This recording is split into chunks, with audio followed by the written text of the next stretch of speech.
غربت اور رکشه تایلو بے پکال کھڑی دی زما د ګران وطن په ګران ولس دې څخړی دی زما د ګران وطن په ګران ولس دې څخړی دی غربت کال کھڑی دی زما د ګران وطن په ګران ولس دې څخړی دی زما د ګران السلام علیکم کاکا سره ماشي جوړې خیرې بیا دې ښه دی ښه جوړې الحمدلله کاکا دا څه جوړه جوړې ته یې خېدي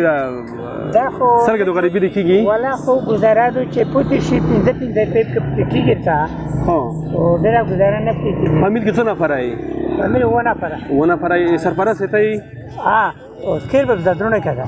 هو زادرونه کې کېږي زمان کې دوی بلنه دی بابا کاټه دی سره دا قیمته کې د خرڅ خروج سره کم ده ولا چې دا چې کله ونیم شل په کله 15 په پورتال کې ورکما او ګیر چای پوښ کم شل په نه څومره وخت کې کوته نه لوړه کوته خدای خیا چې میاش کې دوس په پوسه نه لوړه چې څومره پیسې وګټي کور دسي ولا خو زه خدای وړت کیلو کما خو په کیلو وړه کې کیلو وړو کم 15 کیلو وړو وکما نو تدار کو نه کې ترنه مخاوینه نه وړي خالته وکما کې په نوی وای 15 درې هغه شل پیسې په دې کاکا نن خو د میلاد نبی مبارک ورځ ده شکر بیا هم راغلی کور کې یوه غوښتنه لرم کاکا که د یوې لحظې دپاره د دنیا ټول هر څه فراموش کا د دوړه مبارک سترګې دي پټې کا او په حضرت محمد صلی الله علیه و وسلم یہ درود شریف وایه دوړه مبارک سترګې دي پټې کا أعوذ بالله من الشيطان الرجيم بسم الله الرحمن الرحيم زور زچنا ګرځي اور زور زچنا ګرځي د زندګۍ نه لاس په سر ګرځي پور زور زچنا ګرځي اور زور زچنا ګرځي هو وایا څکانه پوښوندان کړی دی السلام علیکم رسول ماشي جوړې خیرې بیا دې ښه ده ښه جوړې څنګه ته د ګوښې ناستې کور نشته کاروبار نشته کور نشته کاروبار نشته دی فامیل کې څو نفر یې اوته نفر یې ته کور کې دولاته نن خو د میلاد نبی مبارک ورځ ده بیا هم راوتلی کور ته کور کې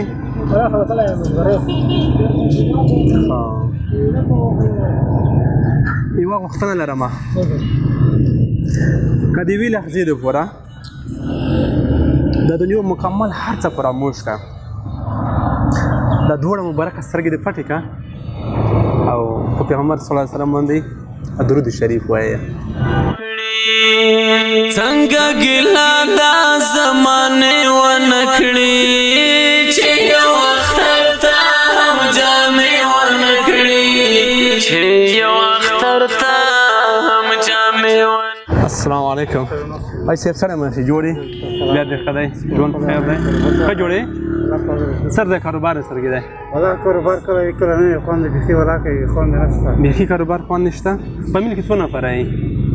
فامیل کې څو نفر یې فامیل فامیل خو خپل څلور نفر یې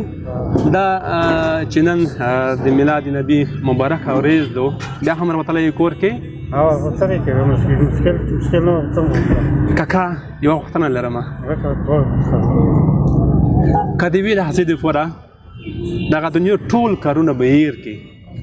او د دوړه مبارکه سترګې به پټې کړي حضرت محمد صلی الله علیه وسلم درود شریف وایي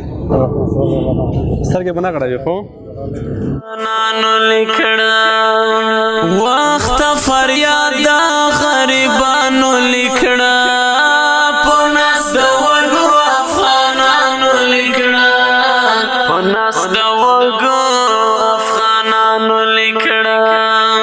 حساب کېږي کچا بدا او کچا کړي دی زما د ګران وطن په ګران ولس دې څه کړي دی زما د ګران وطن په ګران السلام علیکم